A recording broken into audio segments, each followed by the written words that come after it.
وعلى آله وأصحابه الذين أوفوا عهده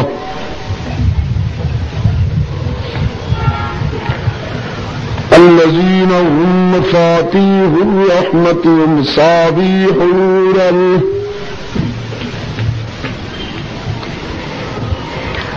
أعوذ بالله من الشيطان الرجيم. بسم الله الرحمن الرحيم.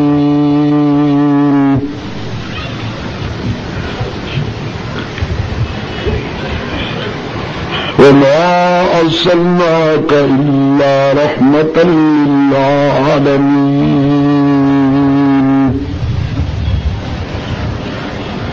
صدق الله مولانا العظيم.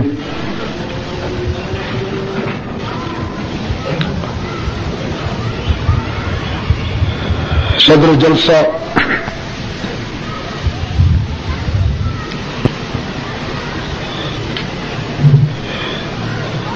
کارکنان و زعماء تنظیم اہل سنت کوہاٹ،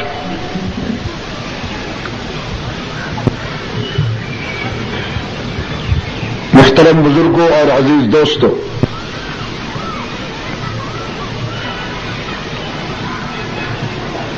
جیسا کہ عزیز مکرم جاوید ابراہیم پراچا صاحب نے ابھی بتایا ہے،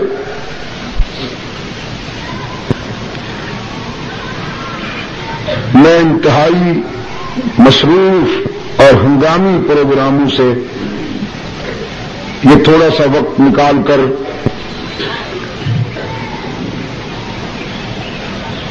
اپنے عزیز کے ارشاد کی تعمیل میں اور آپ حضرات کی اس مبارک تقریب میں شرکت کے لیے حاضر ہوا ہوں۔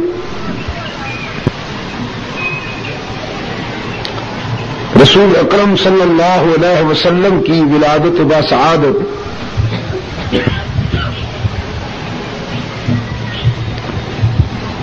ویسے تو پوری انسانیت کے لیے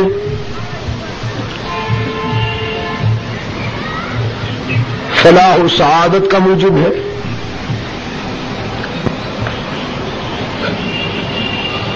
اس پر ہر طبقے کو اظہار مسرت اور اظہار شکر کرنا چاہیے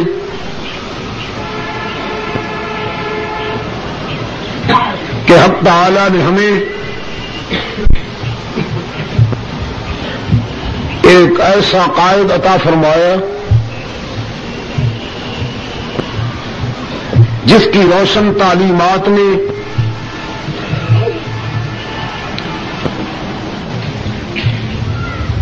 جہالت و ضلالت کو رشد و ہدایت سے بدلا،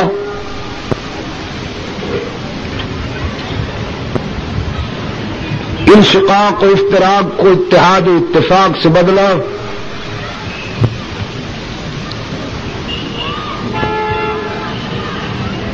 وحشت کو شفقت سے بدلا،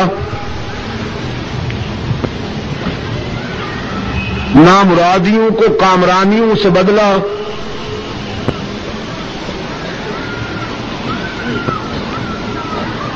اور ایک ایسا مثالی معاشرہ تشکیل دیا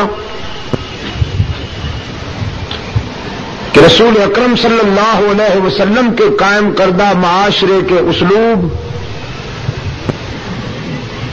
تا قیامت معیار ہو گئے۔ اس پر جتنا بھی اللہ کا شکر ادا کیا جائے وہ کم ہے،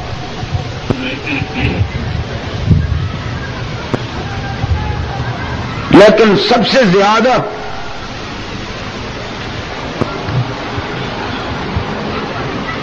شکر ادا کرنا چاہیے مزدوروں، کسانوں اور محنت کشوں کو کہ رسول کے انقلاب رحمت نے اس مظلوم طبقے کا وقار بلند کی۔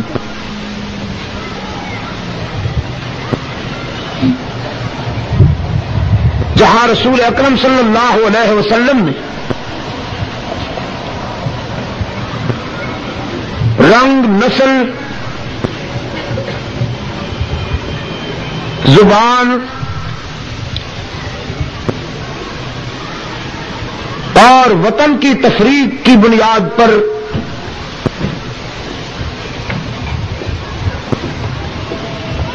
بنائے جانے والے صدیوں پرانے بت پاش کیے،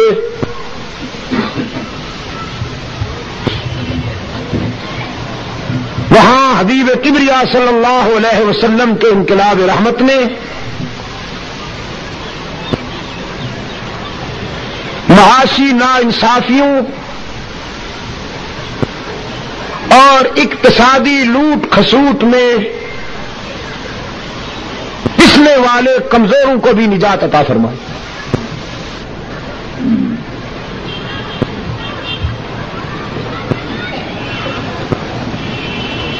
رزق حلال حاصل کرنے کو عبادت قرار دیا۔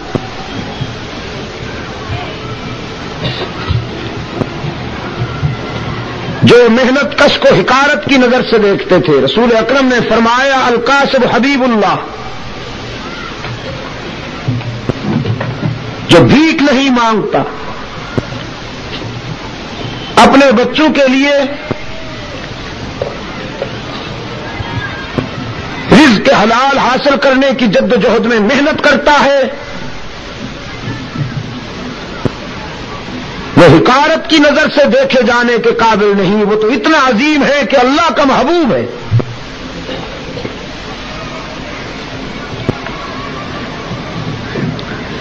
رسول اکرم صلی اللہ علیہ وسلم کی خدمت میں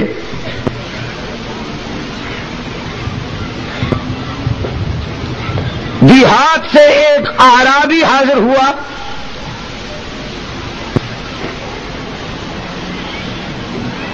اور جب پیغمبر رحمت صلی اللہ علیہ وسلم سے اس نے مصافحہ کیا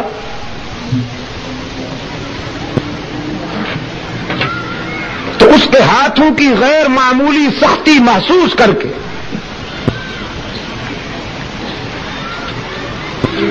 رحمت للعالمین صلی اللہ علیہ وسلم نے اس سے پوچھا کہ تمہارے ہاتھ غیر معمولی طور پر اتنے سخت کیوں ہیں؟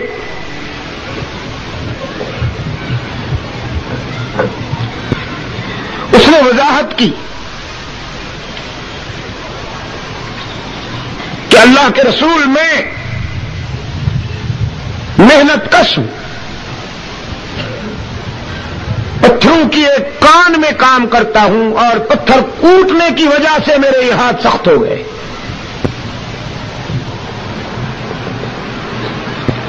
رسول اللہ صلی اللہ علیہ وسلم کی ذات اقدس کے اردا گرد گھومنے والی کہانیوں میں ایک حسین پہلو یہ بھی ہے کہ رحمت عالم صلی اللہ علیہ وسلم نے اس کے دونوں ہاتھوں کو پکڑ کر بوسہ دیے اور فرمایا کہ جو شخص اپنے اور اپنے بچوں کے ضروریات کی تکمیل کے لیے اس قدر محنت کرتا ہے کہ اس کے ہاتھ سخت ہو گئے ہیں، وہ ہاتھ اس قابل ہیں کہ نبوت ان کا بوسہ لے۔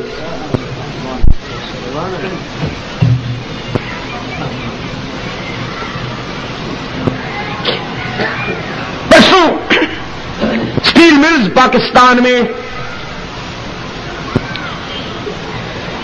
میرے مزدور دوستوں کا ایک اہم اجتماع تھا،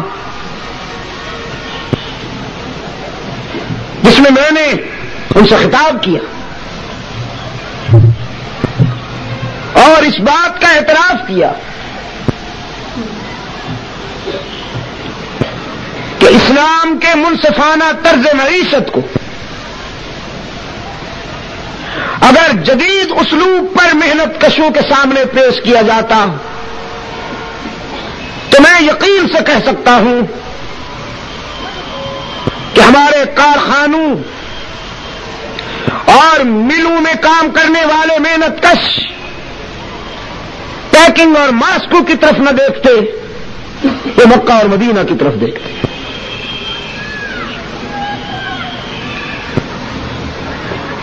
معاف کیجیے گا، شخص یہودی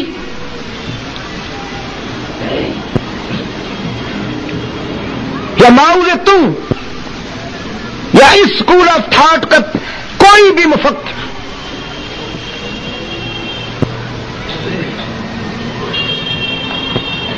وہ اپنے قول و عمل میں اتنا تضاد رکھتا ہے،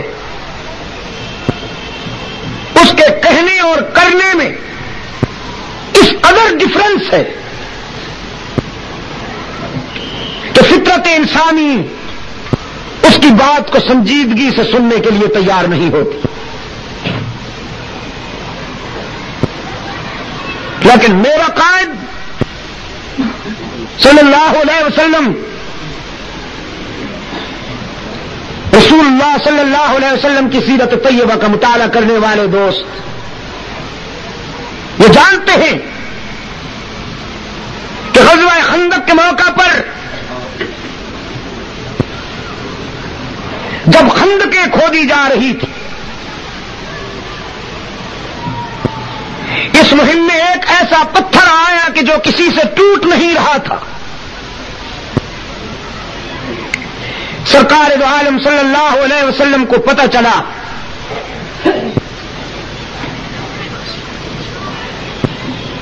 آپ تشریف لائے، کدال آپ کے ہاتھ میں. بعض صحابہ ایسے تھے کہ جو فاقے اور بھوک کی وجہ سے اپنے پیٹ پر پتھر باندھے ہوئے تھے، لیکن اس کے باوجود ان کا نعرہ یہ تھا کہ نحن الذین بایعوا محمدا، ہم وفادار ہیں، ہم صرف خوشیوں میں ساتھ دینے والے نہیں ہیں، دکھوں میں بھی نبھانے والے ہیں. علی الجہاد ما بقینا ابدا،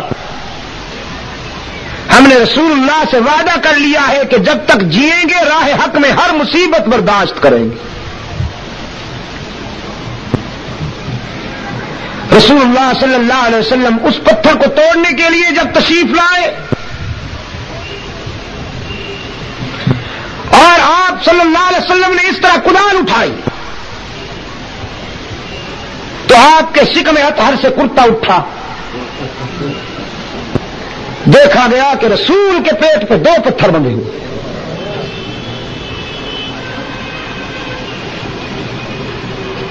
میں معذرت کے ساتھ یہ بات کہوں گا بعض پڑھے لکھے حضرات کے لیے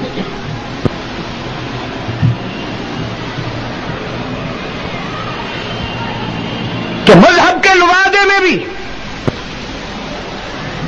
بعض حضرات نے اسلام کے طرز معیشت کی صحیح نمائندگی نہیں کی.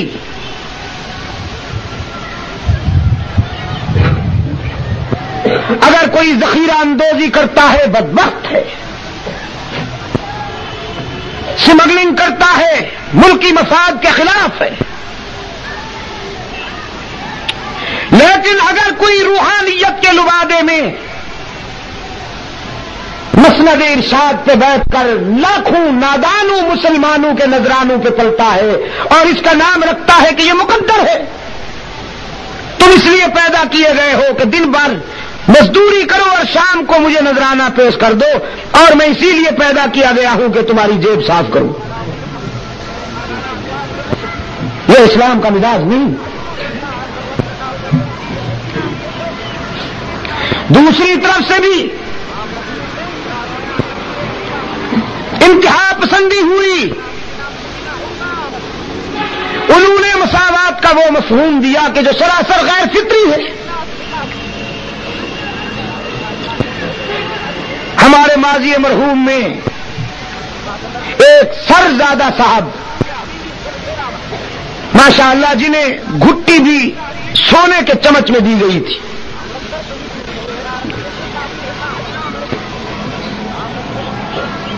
وہ پولیٹیکل ایکٹنگ کرتے ہوئے یہ نعرہ لایا تھا کہ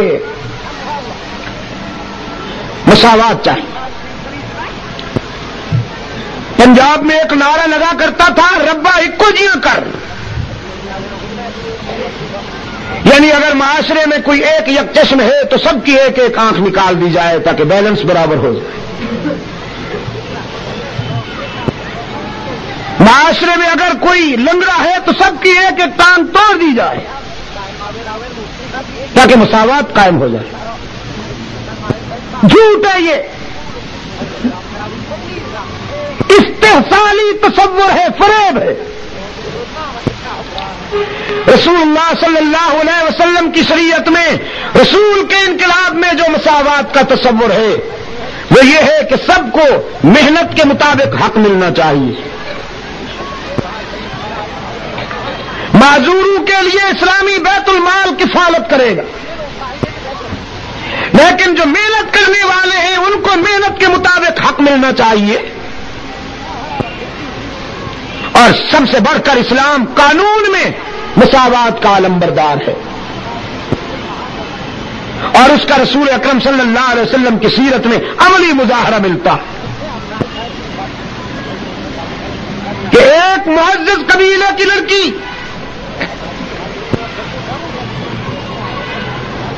بنو مخزوم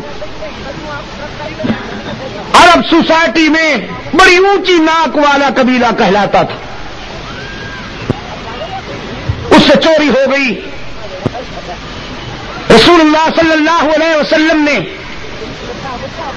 اس زمن میں گواہیاں لی، شہادتیں ہوئی، وہ چوری ثابت ہو گئی تو حضور نے حکم دیا کہ اس کا بائیں ہاتھ کاٹا جائے.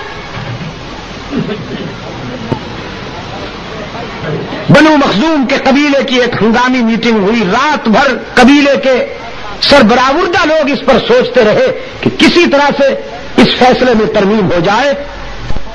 اگر ہمارے قبیلے کی بچی کا ہاتھ کٹ گیا تو پورے قبیلے کی ناک کٹ جائے گی.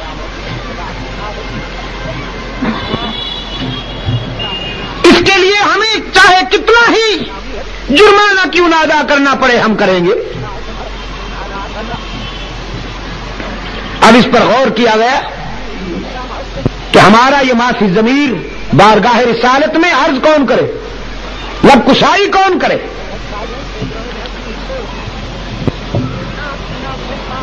تو ایک غلام کے بیٹے حضرت اسامہ بن زید رضی اللہ تعالی عنہما پر نظر پڑی،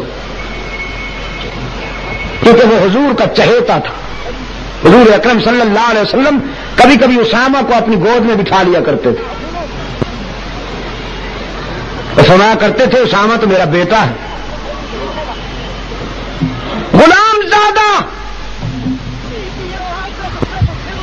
اس دور کا متکبر اگر اس کی جیب میں چند ٹکے آ جائیں تو اپنی زمین پر ہل چلانے والے کو اپنی چارپائی پر نہیں بیٹھنے دیتا کہ تیری جنس ہی مختلف ہے، میں آسمان سے اترا ہوں، تجھے کس نے کہا کہ اس چارپائی میں بیٹھو، یہاں تو ماں بدولت بیٹھتے ہیں. غلام کے بیٹے کو رسول اللہ صلی اللہ علیہ وسلم گود میں اٹھاتے تھے. حضرت اسامہ رضی اللہ تعالیٰ عنہ رحمت عالم صلی اللہ علیہ وسلم کی خدمت میں عرض کرتے ہیں، حضور بنو مخزوم کے قبیلے والے بہت پریشان ہیں، وہ رات بھر روتے رہے. آپ ان کے قبیلے کی لڑکی کا ہاتھ کاٹنے کا حکم جو ہے وہ واپس لے لیجئے، اس کے بدلے میں جتنا آپ جرمانہ فرمائیں وہ ادا کرنے کے لیے تیار ہیں. حدیث میں آتا ہے فغضب رسول اللہ صلی اللہ علیہ وسلم، رسول اکرم صلی اللہ علیہ وسلم کا چہرہ سرخ ہو گیا. فقال یا اسامہ، اور حضور نے فرمایا اسامہ اتشفع فی حد من حدود اللہ، تیری یہ جرأت کہ تو اللہ کی مقرر کردہ حدود میں سے ایک حد کے نفاذ کے ضمن میں کسی کا سفارشی بن کے آیا ہے. والذی نفس محمد بیدہ، اس کی جلالت کی قسم جس کے قبضے میں میری جان ہے، لو سرقت فاطمہ بنت محمد لقطعت یدہا، یہ تو فاطمہ مخزومیہ ہے، اگر میری بیٹی فاطمہ بھی چوری کرتی اور شہادت کی بنیاد پر وہ چوری ثابت ہو جاتی تو دنیا کی کوئی سفارش میری فاطمہ کا ہاتھ کٹنے سے بھی نہ بچا سکتی، میں اپنی بیٹی کا بھی ہاتھ ضرور کاٹتا۔ اب اگلا جملہ سنیے،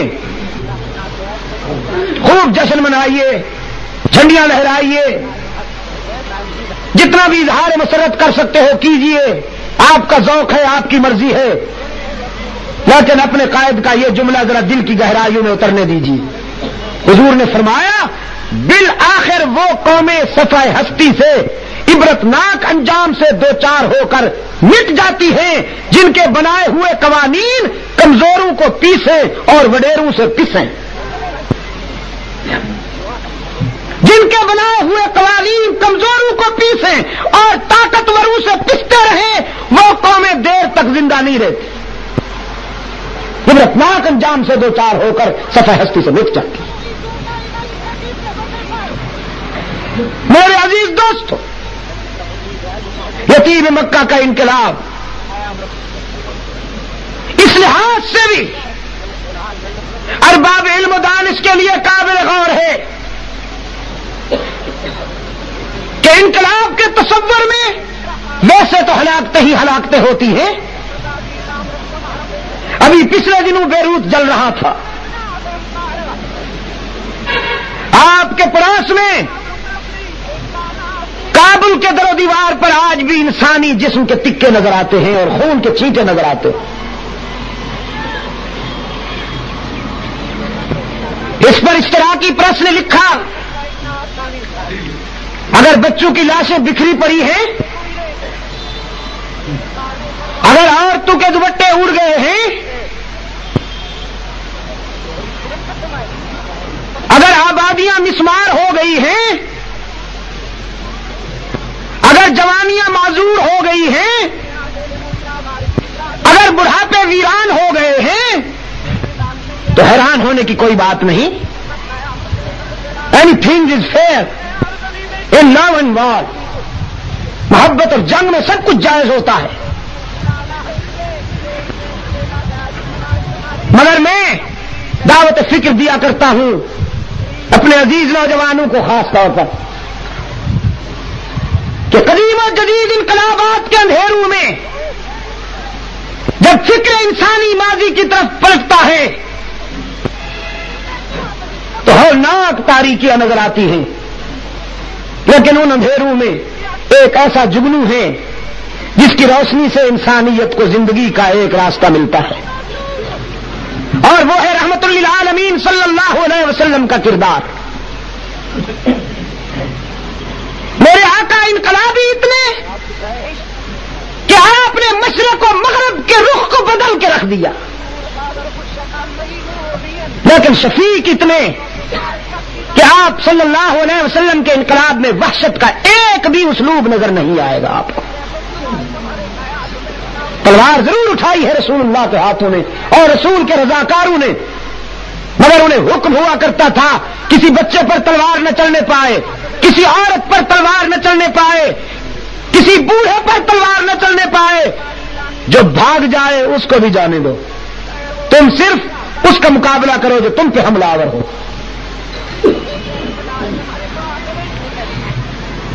اور یہ انقلابی فاتح بن کے بھی اپنے ستانے والوں سے انتقام کا کوئی تصور نہیں رکھتا۔ مکہ کو وہ دن آج بھی یاد ہے، تاریخ کے دامن میں وہ پرکشش لمحہ آج بھی مثال ہے کہ جب عبداللہ کا یتیم فاتح ہو کر مکہ میں داخل ہوتا ہے، مشرکین لرز رہے کہ آج ہمیں بخشا نہیں جائے گا، آج ہمارے مظالم کا حساب ہوگا۔ سرکار دو عالم صلی اللہ علیہ وسلم ایک اونٹنی پر سوار ہیں، فرط عجز و تواضع میں حضور کا سر جھکا ہوا ہے، اونٹنی پر حضور کے پیچھے ایک بچہ بیٹھا ہے، یہی اسامہ بن زید رضی اللہ تعالیٰ عنہ بچہ تھا، تو خوشی میں ذرا اچھلنے لگا، رسول اللہ کے ہاتھوں نے اس بچے کے سر پہ ہاتھ رکھا، حضور اکرم صلی اللہ علیہ وسلم نے اس بچے کی بے قرار خوشی کو کنٹرول کیا، فرمایا اسامہ تمہیں اچھلنے کودنے کی اجازت نہیں ہے، میری شریعت کے مزاج میں خوشیوں میں رقص کرنا حرام ہے اور مصیبتوں میں ماتم کرنا حرام ہے۔ جو خوشی میں رقص کرتا ہے اور مصیبت میں ماتم کرتا ہے وہ محمدی نہیں ہو سکتا۔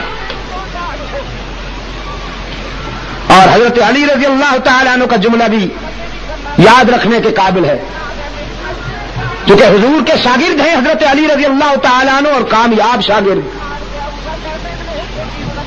رسول کی تعلیمات کا عکس عملی نمونہ۔ انہوں نے اپنی نہج البلاغت میں لکھا من ضرب الخدود وشق الجیوب ودعا بدعوۃ الجاہلیۃ فلیس منا، جو مصیبت کے عنوان سے اپنے چہرے پہ تھپڑ مارے، اپنا گریبان پھاڑے، شور و غوغا اور واویلا کرے، فلیس منا، وہ ہم میں سے نہیں ہے۔ گویا جو مصیبت کے عنوان سے ماتم کرتا ہے نہ وہ محمدی ہے نہ وہ حیدری ہے۔ محمدی وہ ہے جو خوشیوں میں شکر کرتا ہے اور مصیبت میں صبر کرتا ہے۔ رقص اور ماتم یہ دونوں جہالت کی یادگاریں ہیں، شکر اور صبر یہ اسلام کا عطیہ۔ سرکار دو عالم صلی اللہ علیہ وسلم نے اس بچے کو سمجھایا، تب سید الانصار حضرت سعد بن عبادہ رضی اللہ تعالی عنہ نے قرآن پاک کی یہ انقلابی آیت نشر کی مکہ کے خاموش در و دیوار پر۔ مکہ کے خاموش در و دیوار پر قرآن کی یہ آیت نشر کی، وہ آج بھی ہے اور آج بھی مغرور انسانوں کے لیے وہ کیمیا ہے۔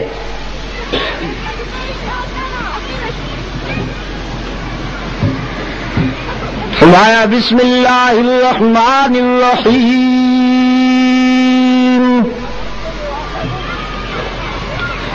تلک الایام نداولها بین الناس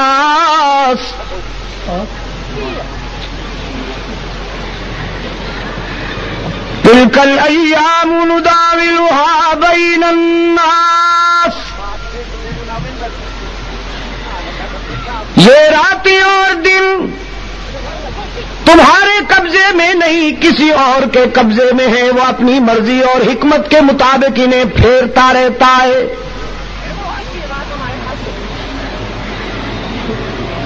سرکار دو عالم صلی اللہ علیہ وسلم نے فرمایا کوئی شخص حالات کی موزونیت اور راحت و مسرت کی دوپہر پر تکبر نہ کیا کرے، کہیں وہ خوشیاں لے کر غموں کی رات مسلط نہ کر دے۔ کوئی اپنی جوانی اور شباب پر متکبر نہ ہوا کرے کہ کہیں وہ بیمار بنا کر زندگی بھر کے لیے بستر علالت کے سپرد نہ کر دے۔ کوئی اپنی تونگری اور دولت پہ تکبر نہ کیا کرے کہ کہیں وہ تونگر سے در در کا گداگر نہ بنا دے۔ قرآن کہتا ہے مالک الملک تؤتی الملک من تشاء وتنزع الملک ممن تشاء وتعز من تشاء وتذل من تشاء بيدك الخير إنك على كل شيء قدير۔ وہی ہے مختار کل، جسے چاہتا ہے بلند کرتا ہے، جسے چاہتا ہے پیوند زمین کرتا ہے۔ اور پھر حضرت سعد رضی اللہ تعالی عنہ نے فوجی ترنگ اور فوجی مستی میں یہ سلوگن بلند کیا یوم یوم الملحمہ، ہمیں ستانے والوں تیار ہو جاؤ، آج ستائے جاؤ گے۔ کل تمہارے ہاتھ میں تلوار تھی، ہماری گردنیں ہوا کرتی تھیں، آج محمد کے رضاکار آ گئے ہیں 10,000۔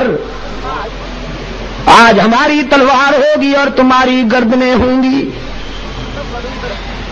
ہوا کی لہروں نے حضرت سعد رضی اللہ تعالیٰ عنہ کا یہ جذباتی ماٹو بارگاہ رحمت تک پہنچایا۔ رسول اکرم صلی اللہ علیہ وسلم نے حضرت سعد کو اپنے پاس بلایا، فرمایا سعد تم کیا کہہ رہے ہو؟ عرض کیا اللہ کے رسول، میں اسلام کے دشمنوں کی حوصلہ شکنی کرتے ہوئے یہ کہہ رہا ہوں الیوم یوم الملحمہ، آج تصادم کا دن ہے، آج ٹکر کا دن ہے، آج انتقام اور بدلے کا دن ہے۔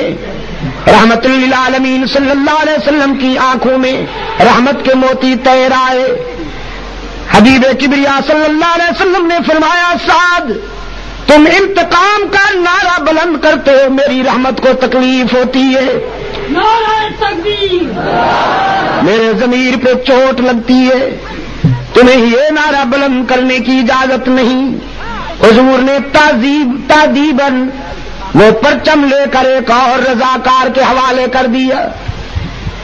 صحابہ کرام نے عرض کیا اللہ کے رسول، ہمیں تو ان سنگ دلوں کا وہ ماضی یاد ہے کہ جب انہوں نے بلال کو گرم ریت پر لٹا دیا، جب ان آدم خوروں نے سمیہ کو مکہ کے چوراہے پہ 2 لخت کر دیا، ہمیں تو ان آدم خوروں کی وہ زیادتیاں یاد ہیں۔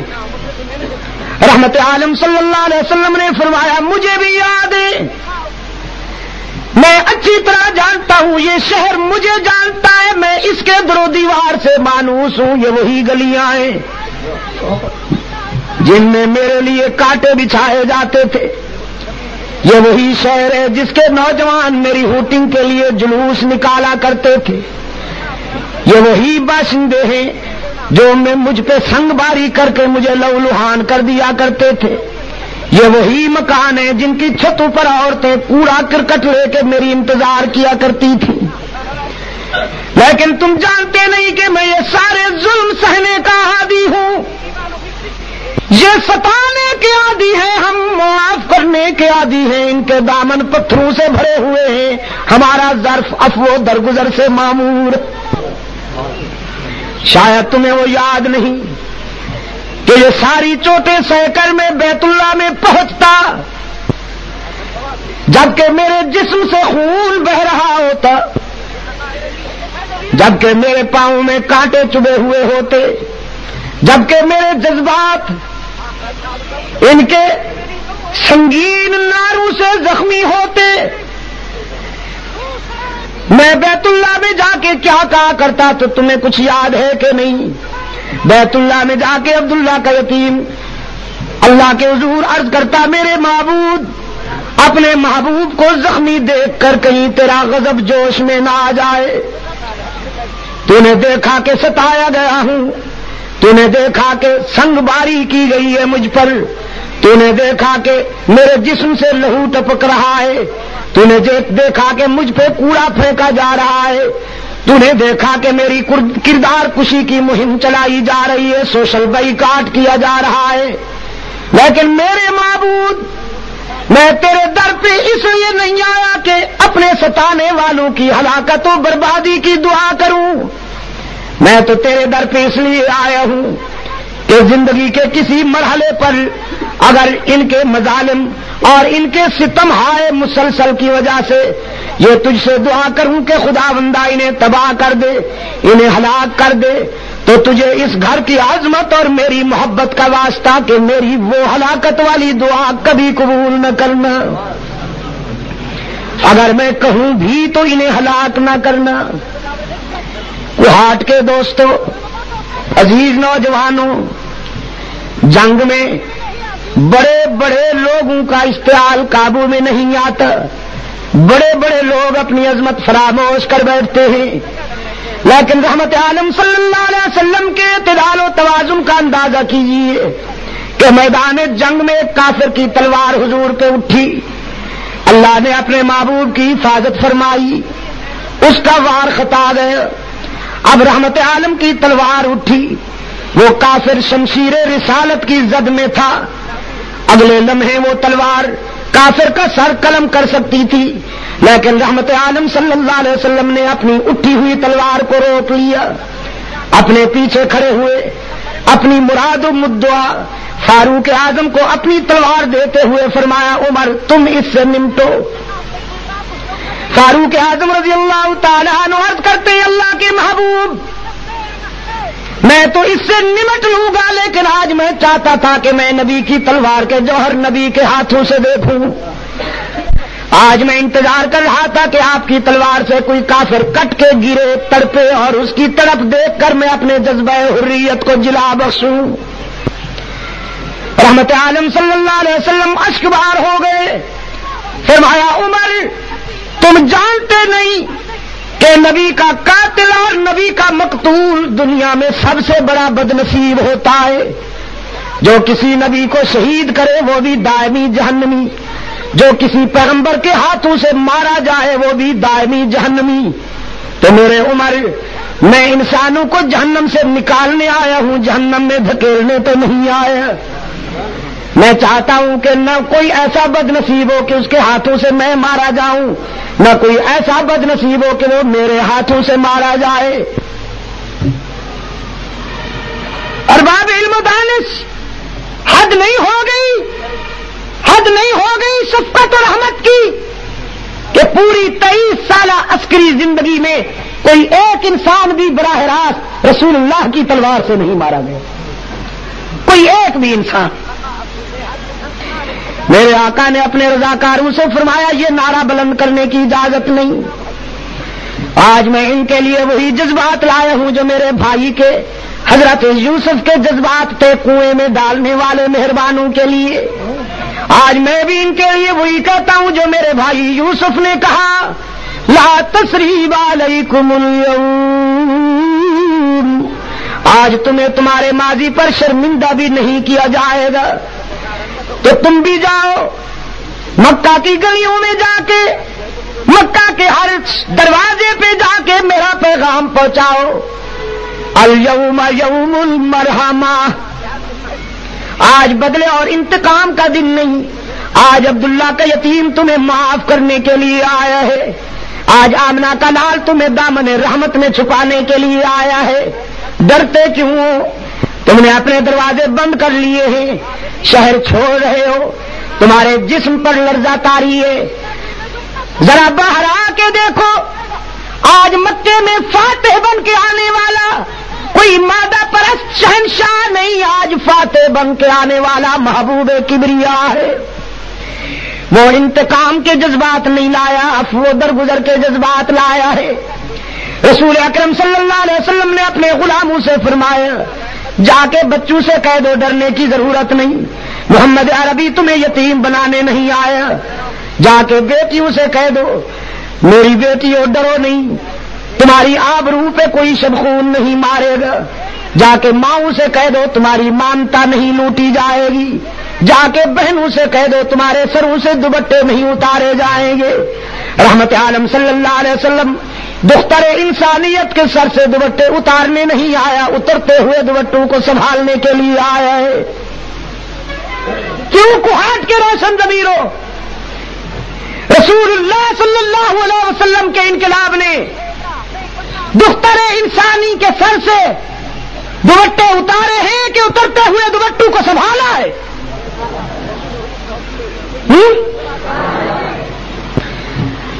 اور دور حاضر کا مستشرق جدید مفکر، اے کاش کہ اسے اتنا پانی ملتا کہ وہ ڈوب کے مر جاتا۔ جب وہ اسلام پر اعتراض کرتے ہوئے یہ کہتا ہے کہ اسلام نے تو میدان جہاد میں، میدان جنگ میں انسانوں کا خون بہایا، عورتوں کی بے حرمتی کی، لیکن وہ خود دیکھے کہ انہوں نے عورت کو کیا مقام دیا ہوا ہے۔ مغربی سوسائٹی کی عورت کھلونا بن کے رہ گئی ہے، اس کو عورت کہتے ہوئے بھی حیا آتی ہے۔ لیکن رحمت للعالمین صلی اللہ علیہ وسلم کے انقلاب نے عورت کو یہ مقام عطا فرمایا۔ حضور نے فرمایا عورت بیٹی ہوتی ہے، بہن ہوتی ہے، بیوی ہوتی ہے اور ماں ہوتی ہے، ڈانسر نہیں ہوتی۔ اور جب ڈانسر بن جاتی ہے تو وہ عورت نہیں رہتی، پھر غلاظت کا مجسمہ ہو جاتی ہے، پھر وہ بدبو کا ٹینک ہوتی ہے، دنیا کی بدترین شے بن جاتی ہے۔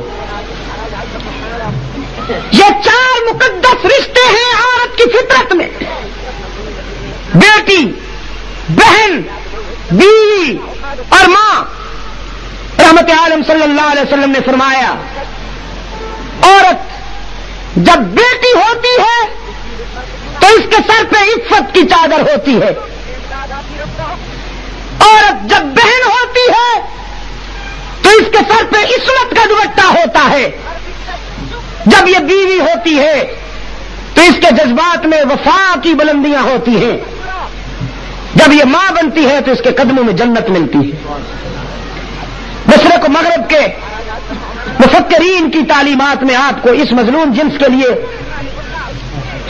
یہ احسان کہیں نہیں ملے گا، یہ معیار کہیں نہیں ملے گا۔ میرے عزیز دوستو، انقلاب رحمت، رسول اللہ کے انقلاب رحمت نے دوپٹے سنبھالے ہیں۔ ایک مشرق کی بیٹی، خود بھی مشرقہ، بنت مشرق، بارگاہ رسالت میں جنگی قیدی بن کے آتی ہے۔ حاتم طائی کی بیٹی تھی، اپنے دور کا بہت بڑا سخی گزرا ہے حاتم طائی۔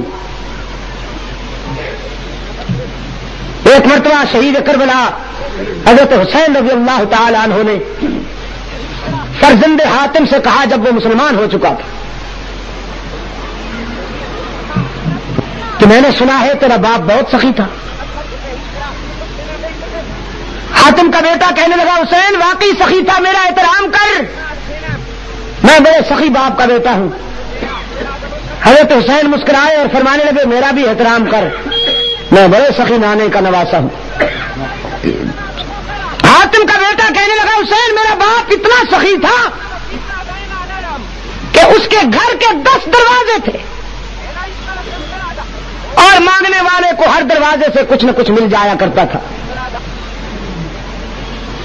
حضرت حسین رضی اللہ تعالی عنہ فاتحانہ انداز میں مسکرائے اور فرمانے لگے تیرے باپ کے گھر میں دروازے تو 10 تھے لیکن تھے اتنے کمزور کہ سوالی کو ایک دروازے کے بعد دوسرے دروازے کی ضرورت پڑتی تھی، پھر تیسرے پہ جانا پڑتا تھا، پھر چوتھے، پانچویں، چھٹے، ساتویں، آٹھویں، نویں اور 10ویں دروازے کی ضرورت پڑتی تھی۔ میرے نانے کے در پہ جو سوالی جاتا میرے نانا تو اس کو ایک در پہ پہنچا دیتے اور وہ دروازہ اتنا مکمل بھرپور تھا کہ جس سوالی کو وہ در مل جاتا تھا پھر زندگی بھر کے لیے کسی دوسرے دروازے کی حاجت ہی نہیں رہا کرتی۔ وہ در بڑا مکمل ہے اور وہ انسان بڑا خوش نصیب ہے جسے وہ در میسر آ جائے۔ اقبال اسی لیے کہتا ہے کہ وہی سجدہ ہے لائق اہتمام کہ ہو جس سے ہر سجدہ تجھ پر حرام۔ تو میں عرض کر رہا تھا کہ وہ بنت حاتم رسول اللہ صلی اللہ علیہ وسلم کی خدمت میں حاضر ہوتی ہے، اس کے سر پہ چادر نہیں۔ رسول اللہ صلی اللہ علیہ وسلم نے اپنی چادر ایک رضاکار کو دیتے ہوئے فرمایا کہ جار اس بچی کے سر پہ چادر ڈال دو۔ رضاکاروں نے عرض کیا اللہ کے رسول مشرکہ ہے، اس کا باپ سخی تو تھا لیکن مشرک تھا، دشمن کی بیٹی ہے، تو ہم آپ کی مقدس چادر ایک کافرہ عورت اور دشمن کی بیٹی کے سر پہ ڈالیں؟ رحمت عالم نے فرمایا بیٹی بیٹی ہوتی ہے، دوست کی ہو یا دشمن کی۔ میرے ہاں معیار یہ نہیں ہے کہ دشمن کی بیٹی ہو تو اس کی رسوائی برداشت کی جائے، اپنے کی بیٹی ہو تو اس کی عزت افزائی کی جائے۔ میرے ہاں معیار یہ ہے کہ جس طرح میں اپنی بیٹی کے لیے چاہتا ہوں کہ اس کا سر کبھی برہنہ نہ ہو، میری رحمت کا تقاضا ہے کہ میرے دشمن کی بیٹی کا سر بھی کبھی برہنہ نہ ہو۔ سرکار دو عالم صلی اللہ علیہ وسلم کی چادر اس بچی کے سر تک پہنچی، رضاکاران مصطفیٰ نے وہ چادر جا کے اس کے سر پہ ڈالی ہے تو روتی ہوئی رسول اللہ کی خدمت میں حاضر ہوئی۔ اللہ کے رسول صلی اللہ علیہ وسلم نے فرمایا بیٹی میں نے سنا ہے کہ تیرا باپ بڑا سخی تھا، تو آج میں تیرے باپ کی نیک نامی کی وجہ سے تجھے آزاد کرتا ہوں. جاؤ تم آزاد. وہ بیٹی کہتی ہے اللہ کے رسول دریائے رحمت جوش میں ہے تو میں اکیلے آزادی کیوں قبول کروں؟ یہ میرے قبیلے کی عورتیں میرے ساتھ آئی ہیں، پہلے انہیں آزاد کیجئے پھر میں آزادی قبول کروں گی. رحمت عالم صلی اللہ علیہ وسلم مسکرائے، فرمایا ماشاء اللہ صحیح نسل ہو اپنے باپ کی. جاؤ، تمہیں تیرے باپ کی وجہ سے اور ان کو تیری انسانی ہمدردی کی وجہ سے آزاد کرتا ہوں، تم سب آزاد. قبیلہ طے کی عورتیں جب آزادی کا اعلان سنتی ہیں اور اگلے لمحے وہ ساری عورتیں رسول اللہ صلی اللہ علیہ وسلم کے اسلام کے حلقے میں تھیں، ان کی زبان پہ کلمہ اسلام مچل رہا تھا. رسول اللہ صلی اللہ علیہ وسلم کی سیرت طیبہ اور حضور کی ولادت، اس پر آپ کی اظہار مسرت کا صحیح طریقہ یہ ہے کوہاٹ کے دوستوں کہ اپنے اندر کردار کی وہ بلندیاں پیدا کیجئے کہ تلوار اٹھانے کی ضرورت ہی نہ پڑے. تیاری کیجئے. حکم ہے اعدوا لهم ما استطعتم من قوة ومن رباط الخيل. اتنی تیاری کیجئے کہ آپ کے دشمن کے حوصلے پست ہو جائیں، لیکن سب سے زیادہ توجہ کردار پہ دیجئے. آپ نے اگر اپنے اندر وہ کردار پیدا کر لیا تو انشاءاللہ اسلحہ وہ کام نہیں کرے گا جو آپ کا کردار کام کرے گا. میں شیخ الحدیث حضرت مولانا محمد زکریا رحمت اللہ تعالی علیہ کے والد گرامی کا ایک واقعہ بیان کیا کرتا ہوں دوستوں کی خدمت میں. بہت سے دوست آج اس اجتماع میں نئے ہیں، ان کی معلومات کے لیے عرض کر دیتا ہوں. حضرت مولانا محمد زکریا رحمت اللہ تعالی علیہ کے والد گرامی ابھی پچھلے دنوں ان کا انتقال ہوا. مدینہ منورہ میں انہوں نے انتقال فرمایا. زندگی کا ایک طویل حصہ اس انتظار میں مدینہ طیبہ میں گزارا کہ مجھے موت مدینہ میں آئے. اکثر دعا بھی کیا کرتے تھے. اللہ نے اس درویش کی دعا کو شرف قبولیت بخشا. باب جبریل سے جنازہ اٹھا، جنت البقیع میں ٹھکانہ مل گئے. ان کے والد گرامی تھے حضرت مولانا محمد یحییٰ رحمت اللہ تعالی علیہ. ان کے زمانہ میں ایک ہندو مسلم فساد ہوا. زمین کی ملکیت کے سلسلہ میں ہندو کا موقف تھا یہ زمین مندر کی ہے اور مسلمان کہتے تھے کہ یہ زمین مسجد کی ہے. عدالت میں کیس دائر ہوا. دونوں پارٹیاں اپنے موقف کے ثبوت میں دلائل پیش کر رہی تھی. ایک پیشی پر ہندو پارٹی نے عدالت میں یہ تحریر دی کہ مولانا محمد یحییٰ کو عدالت میں بلا لیا جائے. اگر وہ یہ بیان دے دیں کہ یہ زمین مسجد کی ہے تو ہم کیس وڈرا کر لیں گے اور مسجد کے حق میں زمین کی ملکیت تسلیم کر لیں گے. مسلمان بڑے خوش ہوئے کہ ہمارے مولانا پر ہندو نے اعتماد کر لیا ہے. اب تو فتح یقینی ہو گئی ہے، زمین مسجد کی ہو یا نہ ہو. مولانا تو کیسے بیان دیں گے کہ یہ زمین مسجد کی نہیں ہے؟ وہ تو کہیں گے کہ زمین مسجد کی ہے. عدالت سے سمن جاری ہوئے. مولانا کو عدالت میں طلب کیا گیا. مولانا نے عدالتی سمن کے جواب میں لکھا کہ 1857 کی جنگ آزادی اور اس کے بعد کے حالات کے پیش نظر انگریز نے مسلمانوں پر جو مظالم ڈھائے، جو ستم کیے، میں نے اسلام کے اس ازلی دشمن کے بارے میں اور تو میں کچھ کر نہیں سکتا، بوڑھا ہوں، لیکن یہ میں نے قسم کھا رکھی ہے کہ جب تک جیوں گا کسی انگریز کو جان بوجھ کر ان آنکھوں سے نہیں دیکھوں گا. چونکہ میں نے قسم کھا رکھی ہے، میں آپ کی عدالت میں اس لیے پیش نہیں ہو سکتا کہ آپ انگریز ہیں، میری قسم ٹوٹ جائے گی. انگریز جج نے دوبارہ مولانا کو سمن بھیجے اور لکھا مولانا آپ چاہیں تو میری عدالت میں آنکھوں پہ پٹی باندھ کے آ جائیے, مجھے دیکھیے نہیں. آپ چاہیں تو میری طرف پشت پر کر کے کھڑے ہو جائیے, چہرہ دروازے کی طرف کھڑے کر کے کھڑے ہو جائیے, لیکن بیان تو دیجیے. دو انسان لڑ رہے ہیں, یہ بھی تو اسلام چاہتا ہے کہ دو لڑنے والوں میں صلح کرا دی جائے. آپ کے بیان دینے سے اگر تصادم ختم ہوتا ہے, خون ریزی کے امکانات کم ہوتے ہیں, تو آپ کو بیان دینا چاہیے. حضرت مولانا محمد یحییٰ رحمۃ اللہ علیہ اس شرط پر تشریف لائے اور اس انگریز جج کی عدالت میں اس انداز میں کھڑے ہوئے کہ پشت جج کی طرف ہے اور چہرہ دروازے کی طرف. بہت بڑی تعداد میں دونوں طرف سے لوگ آئے ہیں, ہندو کی طرف سے بھی مسلمانوں کی طرف سے بھی, کہ یہ پیشی فیصلہ کن ہے. جج نے پوچھا, مولانا خدا کو حاضر ناظر سمجھتے ہوئے بتائیے کہ آپ کیا جانتے ہیں, یہ زمین مندر کی ہے یا مسجد کی ہے؟ مولانا محمد یحییٰ رحمۃ اللہ علیہ نے بڑی سنجیدگی کے ساتھ فرمایا, یہ تو مجھے پتہ نہیں کہ مندر کی ہے یا نہیں, لیکن یہ اچھی طرح جانتا ہوں کہ مسجد کی نہیں ہے. اب یہ جو نہیں ہے تھا,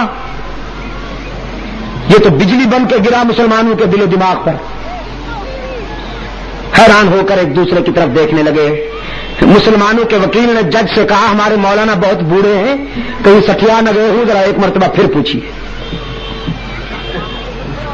اس نے پھر پوچھا, مولانا سوچ سمجھ کے بتائیے.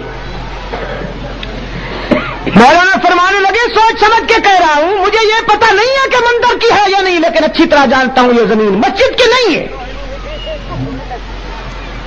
جج نے فیصلہ کر دیا کہ زمین مندر کی ہو گئی. ہندو فاتح بن کر کمرہ عدالت سے باہر آئے, مسلمان بیچارے افسردہ ہو کر باہر نکلے. لیکن کمرہ عدالت سے باہر آتے ہی حضرت مولانا محمد یحییٰ کے ارد گرد جذباتی مسلمانوں نے گھیرا ڈال لیا کہ صاحب آپ نے تو ہماری ناک کاٹ ڈالی. کسی نے کہا بس رات بنیے کی تھیلی پہنچ گئی ہوگی, مولوی صاحب بک گئے ہیں, بیڑا غرق کیا ہے, اور کیا. کسی نے کہا مولانا مسلمان جو کیس ہار گئے ہیں آپ کو خوشی ہوئی ہے؟ مولانا محمد یحییٰ رحمۃ اللہ علیہ فرمانے لگے, مسلمان کیس ہار گئے ہوں گے, لیکن میں خوش ہوں کہ اسلام کیس جیت گیا ہے. اسلام کیس جیت گیا ہے. مسلمان کہنے لگے زمین ہندو کو مل گئی, ہم منہ دکھانے کے قابل نہیں رہے, اور آپ کہتے ہیں اسلام کیس جیت گیا ہے. یہ فلسفہ ہماری سمجھ میں نہیں آتا. مولانا محمد یحییٰ رحمۃ اللہ علیہ نے فرمایا, اصل بات یہ ہے کہ جب میں عدالت میں پیش ہوا تو عدالت کی کرسی پر ایک ایسا شخص بیٹھا تھا کہ جو میرے دین کا دشمن ہے. میں اس وقت دوراہے پہ کھڑا تھا, میں نے دیکھا کہ ایک طرف میرا دین ہے, ایک طرف زمین ہے. اگر جھوٹ بولتا تو زمین بے شک مجھے مل جاتی, لیکن میرے دین کے دشمن کے سامنے میرے دین کی جبین پہ داغ آ جاتا. تو میرے ضمیر نے فیصلہ کیا کہ محمد یحییٰ سچ بولو, زمین گنوا دو, دین بچا لو. میں نے سچ بولا ہے, بے شک ہمیں زمین نہیں ملی, لیکن میرا دین بحمد اللہ تعالی بے داغ رہ گیا. میرے نزدیک اسلام کیس جیت گیا. لیکن آپ جانتے ہیں جذباتی لوگوں کو تو ایسی باتیں سمجھ میں نہیں آیا کرتی. وہ سب ناراض ہو کر چلے گئے. کچھ دیر کے بعد ہندو پارٹی میں سے 18 ہندو جو اس کیس میں سرغنے تھے, وہ مولانا محمد یحییٰ رحمۃ اللہ علیہ کے پاس آئے. کہنے لگے مولانا, عدالتی فیصلے کے بعد جب ہم گھر پہنچے تو ہمارے ضمیر نے ہمیں مجبور کیا کہ ہم آپ تک حاضری دیں. ہم نے سوچا جب غلام اتنا سچا ہے تو اس کا آقا کتنا سچا ہوگا.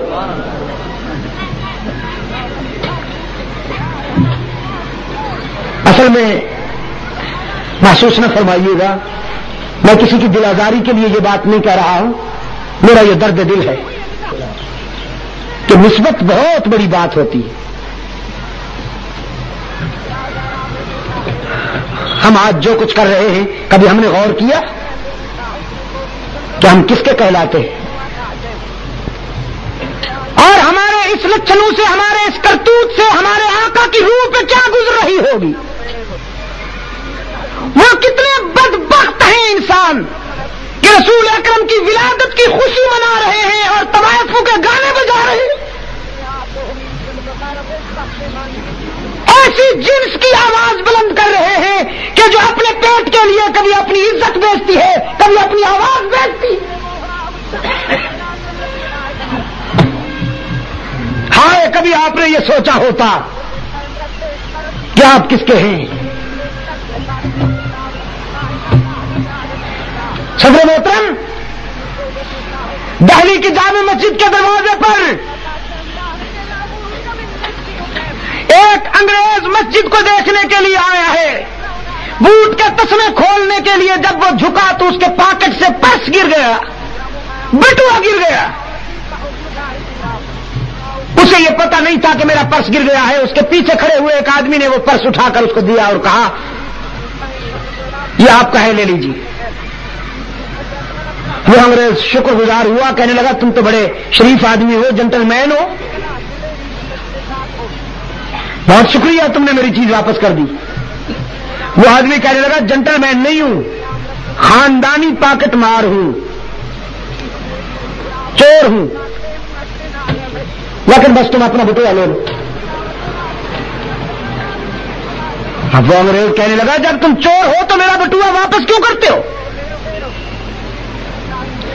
وہ چور کہنے لگا اس لیے واپس کرتا ہوں کہ تو عیسائی ہے، میں مسلمان ہوں. اگر مسلمان کا پرس ہوتا تو میں واپس نہ کرتا. میں چرچ کے دروازے پہ نہیں کھڑا، مسجد کے دروازے پہ کھڑا ہوں، اپنی برادری کی خدمت کرنے کے لیے کھڑا ہوں. اب وہ انگریز اور چکرایا،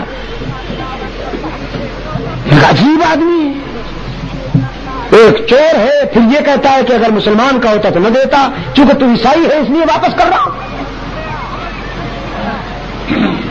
انگریز کہنے لگا بھائی یہ منطق میری سمجھ میں نہیں آئی، تم کیا کہنا چاہتے ہو؟ عزیز نوجوانوں، محترم بزرگوں، سنو، اہل دل کے لیے ہر بات میں کوئی نہ کوئی جوہر ہوتا ہے. وہ چور کہنے لگا جب تیرا پرس تیری جیب سے گر کر میرے سامنے آ پڑا تو میرے نفس نے تقاضا کیا کہ اسے اٹھاؤں اور اپنی جیب میں ڈال لوں، لیکن میرے ضمیر نے سوچا کہ تو حضرت عیسیٰ کا امتی ہے، میں گنہگار صحیح لیکن کہلاتا تو محمد کا ہوں صلی اللہ علیہ وسلم، امتی تو رحمت للعالمین کا ہوں. میں نے سوچا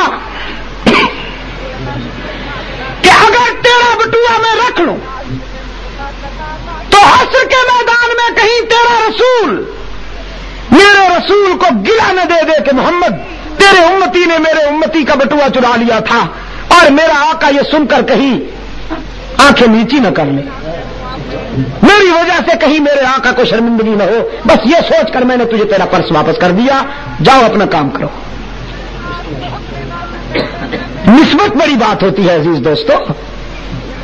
18 ہندو مولانا سے عرض کرتے ہیں ہم نے سوچا جب غلام اتنا سچا ہے اس کا آقا کتنا سچا ہوگا، ہم فیصلہ کر کے آئے ہیں کہ ہمیں بھی اسی کا غلام بنا دیجئے جس کی غلامی نے آپ کو حق و صداقت کی یہ بلندیاں عطا کی.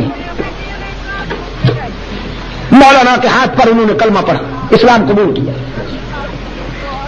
کہنے لگے مولانا عدالت کا وقت ابھی ختم نہیں ہوا، چلیے ذرا. اب کیونکہ ہم مسلمان ہو گئے ہیں، فرض ملکیت ہمارے پاس ہے، مثل عدالت میں موجود ہے، ہم بیان دیتے ہیں کہ زمین مسجد کو ملنی چاہیے. عدالت میں آ کے انہوں نے بیان دیا کہ اب چونکہ ہم مسلمان ہو چکے ہیں، اس زمین کے اصل مالک ہم ہیں، تو آپ یہ زمین مسجد کے نام الاٹ کر دیجیے. اس نے مصر کو معائنہ کیا تو دیکھا کہ واقعی یہی لوگ اصل مالک تھے زمین کے. زمین مسجد کے نام الاٹ ہو گئی. مولانا محمد یحییٰ رحمت اللہ علیہ سنجیدگی کے ساتھ باہر آئے اور اپنے جذباتی سر پھرے دوستوں سے فرمانے لگے یحییٰ نے جھوٹ نہیں بولا تو یحییٰ کے خدا نے یحییٰ کا دین بھی بچا لیا, زمین بھی عطا کر دی.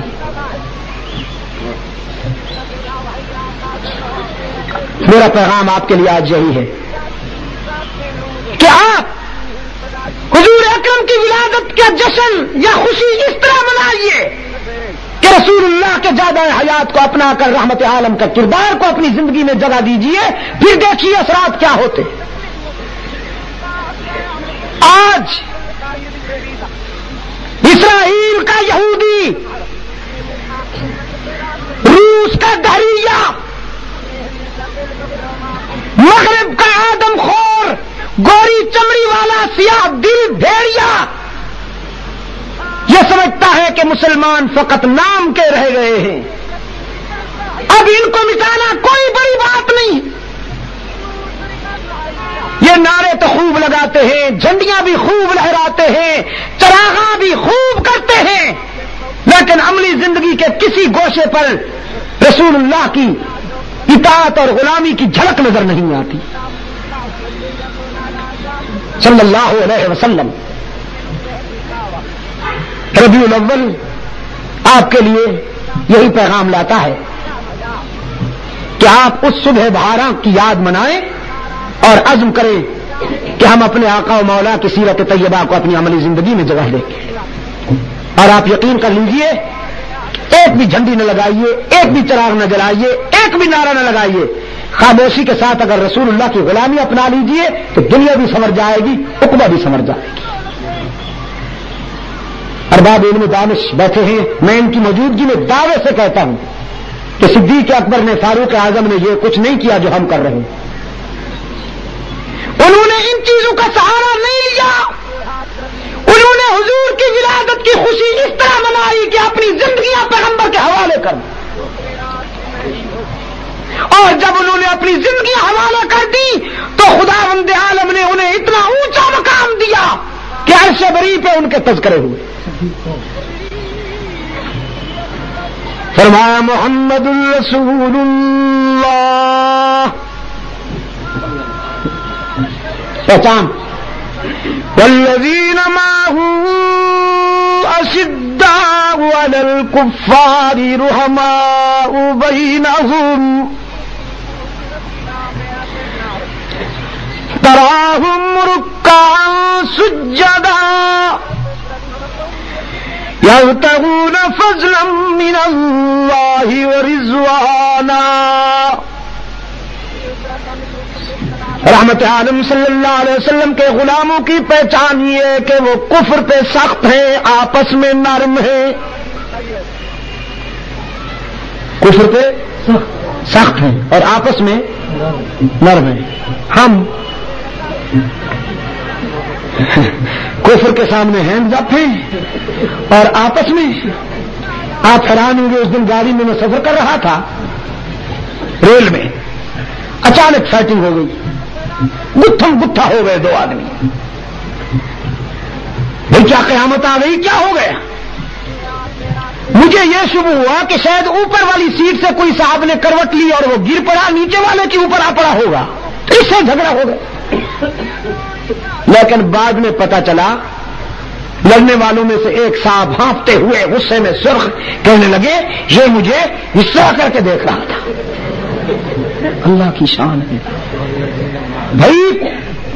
ہو سکتا ہے اس بیچارے کے اندرونی جذبات یا کیفیات ہوتی ہیں, کوئی اسے دکھ ہو, کسی بات کو یاد کر رہا ہو, وہ پریشان ہو, یوں بیٹھا ہو یا اس طرح کر رہا ہو. اس نے کہا یہ مجھے اس طرح کر کے دیکھ رہا تھا. کیوں دیکھ رہا تھا؟ پکڑ کے اس کا بھرکس نکال دیا. یعنی بہانا چاہیے بگڑنے کے لیے. ماشاء اللہ اپنوں پہ غصہ رکتا نہیں اور اغیار پہ غصہ آتا نہیں. یہ ہماری شان ہے. اور صحابہ کی شان یہ ہے کہ اشداء علی الکفار, وہ کفر پہ سخت ہے, آپس میں کفر پہ اتنے سخت ہیں کہ چند آئے تو ہزاروں پہ غالب. اور عزیز نوجوانوں، کفر پہ سختی کا مفہوم یہ نہیں کہ وہ کفر کو ٹکا بوٹی کرنا جانتے ہیں، کفار کو ریزہ ریزہ کرنا چاہتے ہیں، نہیں. کفر پر سختی کا مفہوم یہ ہے کہ وہ اپنے موقف پہ اتنے مستحکم اور پختہ ہیں کہ اپنی جان دے دیتے ہیں لیکن ایمان نہیں دیتے. اشداء علی الکفار کے معنی یہ ہیں. بہت اچھا. یہ نہیں کہ وحشی بن کے اٹھتے ہیں اور جو سامنے آئے اسے ریزہ ریزہ کر دے، ایسا نہیں ہے. کفار پہ سختی کا یہ عالم. غزوہ تبوک رسول اکرم صلی اللہ علیہ وسلم کی فوجی مہمات اور عسکری مہمات کا تقریباً قابل ذکر آخری مرحلہ. غزوہ تبوک مسجد نبوی کے صحن میں بیٹھا ہوا اسلام کا قائد اپنے رضاکاروں سے فرماتے ہیں جنگ کے میدان میں جانے سے پہلے ذرا مسجد نبوی کے صحن میں ایثار کرو. وہ خدا جو تمہیں دینے کا عادی ہے وہ تم سے آج کچھ مانگتا ہے، لے آؤ جو جتنا لا سکتا ہے. لے آنے والے اپنی اپنی بساط کے مطابق لے کر آئے، لیکن ایک خاتون ایسی آئی جو اپنا شیرخوار بچہ اٹھا کے آئی. حبیب کبریا صلی اللہ علیہ وسلم نے اس خاتون سے فرمایا تیرے بچے کو کیا کروں گا؟ یہ تو اس قابل نہیں ہے کہ میدان جنگ میں لے جاؤں. سرکار دو عالم صلی اللہ علیہ وسلم کی خدمت میں وہ خاتون اشک بار ہو کے عرض کرتی ہے میرے آقا آج میرے گھر میں دراہم و دنانیر نہیں تھے کہ میں وہ پیش کرتی. آج میرے پاس دولت نہیں تھی کہ وہ میں حاضر کرتی. مجھے اللہ نے یہی دولت عطا کی ہے، یہ میرا نور نظر، اس لیے لائی ہوں کہ میدان جنگ میں اسے ڈھال بنایا جائے. جب کفار آپ پر تیر چلائے تو میرے بچے کو سامنے کر دیا جائے. میرے لخت جگر کے جسم میں تیر پیوست ہو جائے لیکن آپ کو کوئی اذیت نہ پہنچے. یہ ہے اشداء علی الکفار کا. غزوہ احد کی واپسی پر ایک خاتون کو بتایا گیا تیرا بیٹا شہید ہو گیا. کہتی ہے انا للہ، لیکن یہ بتاؤ کہ رحمت عالم کیسے ہیں؟ پھر بتایا گیا تیرا بھائی شہید ہو گیا. کہتی ہے انا للہ، مگر یہ بتاؤ کہ میرے آقا کیسے ہیں؟ پھر بتایا گیا تیرا شوہر مارا گیا. کہنے لگی انا للہ، لیکن تم یہ کیوں نہیں بتاتے کہ میرے آقا کیسے ہیں؟ بتانے والوں نے بتایا کہ رحمت عالم تو خیریت سے ہے. وہ خاتون کہنے لگی اگر حضور خیریت سے ہے پورا گھرانہ بھی کٹ جائے تو سودا مہنگا نہیں ہے، نہیں روؤں گی، اللہ کا شکر ادا کروں گی. یہ ہے اشداء علی الکفار.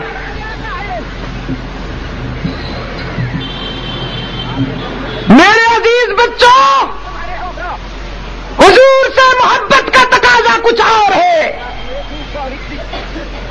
آپ کو مس گائیڈ کیا جا رہا ہے. بچوں نے حضور سے محبت کی، بتاؤں کیسے؟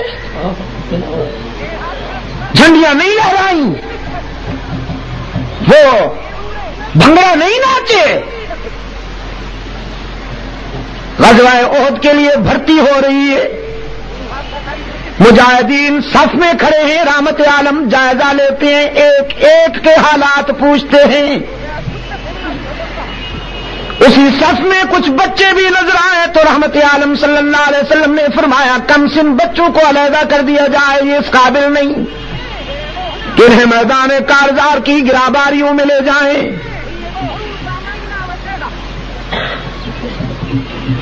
سیرت طیبہ میں یہ ادا چمکتی ہے، اب بھی قیامت تک چمکتی رہے گی. ایک بچہ خدیج کا بیٹا حضرت رافع ایڑیوں کے بل اونچا ہو کر ذرا سینہ تان کے عرض کرنے لگا حضور دیکھیے کوئی اتنا زیادہ چھوٹا تو نہیں ہوں، کم عمر ہوں لیکن بالغ نظر ہوں، میں چاہتا ہوں کہ اپنی ننھی جان آپ کے دین پر قربان کر دوں، اگر آپ میدان میں مجھے لے جانے کی سعادت دے دیں، مجھے مرحمت فرما دیں اجازت، تو وہ جوہر دکھاؤں گا کہ خدا عرش پہ خوش ہوگا، رسول فرش پہ۔ بچے کی ادا تھی، حضور اکرم صلی اللہ علیہ وسلم مسکرا دیے، فرمایا چلو رافع کو ہم مجاہدین میں بھرتی کرتے۔ رافع کو بھرتی کر دیا گیا تو اسی عمر کا ایک اور بچہ حضرت سمرہ بن جندب وہ تڑپتا ہوا صف میں آ کھڑا ہوا۔ رحمت عالم صلی اللہ علیہ وسلم نے فرمایا بھی یہ تو بالکل چھوٹا ہے، ہٹاؤ اسے علیحدہ کر دو۔ سمرہ گلوگیر انداز میں کہتا ہے حضور جیسے آپ حکم فرمائیں گے، لیکن رافع کو تو آپ نے قبول کر لیا، میں کشتی میں رافع کو گرا دیتا ہوں، تو آپ جونیئر کو قبول کر رہے ہیں اور سینئر کو چھوڑ رہے ہیں۔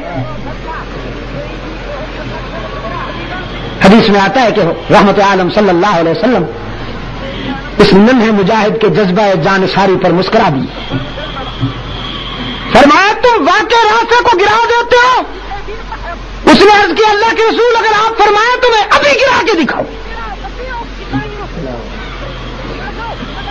سرکار دو عالم صلی اللہ علیہ وسلم نے فرمایا اچھی بات ہے، ابھی گراؤ، اگر تم نے رافع کو گرا دیا تو ہم تجھے بھی بھرتی کرنے پر غور کریں گے۔ دنیا کی تاریخ میں یہ پہلی کشتی لڑی جا رہی تھی جو جان بچانے کے لیے نہیں، جان قربان کرنے کے لیے لڑی جا رہی تھی۔ انعام یہ حاصل کرنا تھا کہ ہماری جان قبول کر لی جائے۔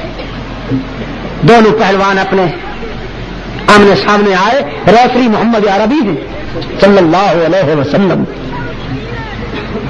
سمرہ نے بڑھ کے رافع کا ہاتھ پکڑا اور ہاتھ پکڑ کے جو جھٹکا دیا، رافع قریب ہوا تو سمرہ اس کے کان میں کہنے لگا آج گر جاؤ زندگی بھر گراتے رہنا، زندگی بھر کی فتح پر آج کی شکست قبول کر لو۔ دیکھیے ہم اکٹھے کھیلتے ہیں تو آج میرا جی چاہتا ہے کہ جان کی بازی بھی اکٹھے لگائیں۔ رافع کہنے لگا اچھی بات ہے میں گر جاؤں گا لیکن ذرا کوشش تو کرو، اگر ایسے ہی گر جاؤں تو ہماری نورا کشتی کا بھرم کھل جائے گا،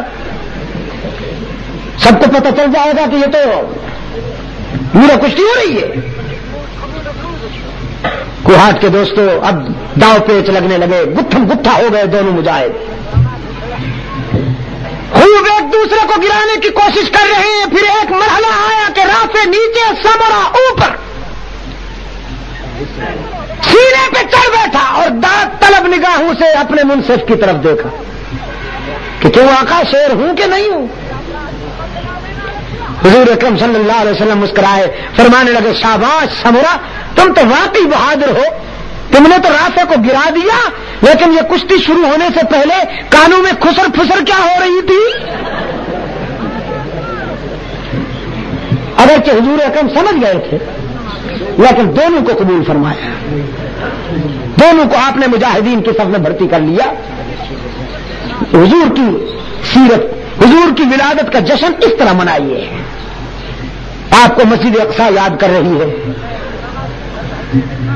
ہاں آپ کو افغانستان میں روتی ہوئی بہنیں اور بیٹیاں یاد کر رہی ہیں، وہ سوچ رہی ہیں کہ اس دور میں کوئی محمد بن قاسم نہیں ہے جس کو ہماری لٹتی ہوئی عزت پہ غیرت آئے۔ اللہ تعالی ہمیں رحمت عالم صلی اللہ علیہ وسلم کی سیرت و ولادت کی صحیح معنوں میں خوشی منانے والوں میں شامل فرمائے اور حضور کی سیرت کی سچی اتباع کی سعادت نصیب فرمائے۔ میں اسی پر اکتفا کرتا ہوں اور آپ سب حضرات کا، منتظمین جلسہ کا شکر گزار ہوں، بالخصوص اپنے عزیز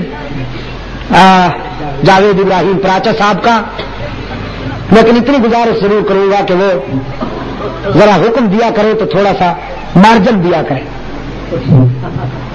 حاجی محمد ابراہیم پر خدا کی رحمتیں ہوں، اللہ تعالیٰ انہیں کروٹ کروٹ سکون نصیب فرمائے۔ تجربات سے بات بنتی ہے، اس کی بھی جب داڑھی کچھ سفید ہو جائے گی تو پھر ایسا کیا کرے گا۔ ان میں یہ خوبی تھی کہ وہ 2-3 مہینے پہلے رابطہ قائم کرتے تھے۔ اب یہ ہے کہ اچانک ان کا حکم آ گیا، اور جیسا کہ میں پہلے بھی عرض کر چکا ہوں، جب یہ مجھے کہتا ہے تو میں یہ نہیں سمجھتا ہوں کہ جاوید ابراہیم پراچا کہہ رہا ہے، میں یوں محسوس کرتا ہوں کہ ابراہیم پراچا کہہ رہا ہے۔ تو آئندہ کے لیے تھوڑا سا مارجن دے دیا کریں تاکہ اس طرح کی آزمائش سے نہ گزرنا پڑے مجھے۔ یہ آپ کے اخلاص کی وجہ سے بول گیا ہوں، ورنہ حاجی عبدالرشید صاحب جو مجھے اسلام آباد سے یہاں لائے ہیں، میرے بھائی ہیں، آپ ان سے پوچھئے کہ میں کیسے آیا ہوں۔ پچھلی سیٹ پہ پڑا رہا، جیسے روح پرواز کر چکی ہو۔ وہ بار بار میرے چہرے کی طرف دیکھتے تھے اور کہتے تھے کہ آپ بولیں گے کیا آج؟ یہ اس کا کرم ہے کہ جب یہاں کھڑا ہوتا ہوں تو رحمت عالم صلی اللہ علیہ وسلم کی گویا تو فیل ان کی برکت سے کچھ نہ کچھ کہہ ہی دیا کرتا ہوں۔ اللہ تعالیٰ آپ کی اس جد و جہد کو قبول فرمائے۔ میں تنظیم آل سنت کوہاٹ کے کارکنان اور کوہاٹ کے تمام دوستوں کو ہدیہ تبریک پیش کرتا ہوں۔ یہ حاضرین کو بھی مبارکباد دیتا ہوں، جس خلوص اور عقیدت سے آپ نے اپنے آقا کی سیرت اور اپنے آقا کے زندگی کے ارد گرد گھومنے والے واقعات کو سنا ہے۔ اللہ ہمیں حضور کا عملی غلام بنائے۔ یہ آپ کی موٹروں اور دفاتر اور بیٹھک و گھر کے لیے ایک اچھی بات جماعت نے شائع کی ہے، دعا کے بعد مل سکے گی، اسٹیکر قسم کا، اور یہ چند نسخے انگلینڈ میں ہونے والی میری تقریروں کا مجموعہ۔ اللہم ثبتنا علی صراط المستقیم بزینۃ الاسلام وجعلنا ھداۃ مہتدین اللہم احفظنا من کل بلاء الدنیا وعذاب الآخرہ۔ خداوندہ عالم اسلام کی مدد فرما، مسلمان جہاں کہیں باطل سے ٹکرا رہے ہیں ان کی نصرت فرما، عیسائی اور یہودی ارادوں سے ملت اسلامیہ کو محفوظ فرما، ہمارے فلسطینی بھائیوں کو یہودیوں کے مقابلے میں فتح و نصرت عطا فرما، ہمارے افغانی مجاہدین کو اپنی نظریاتی جد و جہد میں کامیابی عطا فرما، پاکستان کو امن و سلامتی کا گہوارہ بنا، قرآن و سنت پر مبنی آئین عطا فرما، تمام روحانی جسمانی بیماروں کو شفاء کاملہ عطا فرما، ہماری نیک تمنائیں اور آرزویں پوری فرما۔ جو دوست اس پروگرام میں جوش ایمانی سے شریک ہوئے، میں دعا کرتا ہوں اللہ آپ کو دونوں جہانوں میں عزت نصیب فرمائے۔ وصلی اللہ تعالی علی خیر خلقہ محمد وعلی آلہ وصحبہ وبارک وسلم۔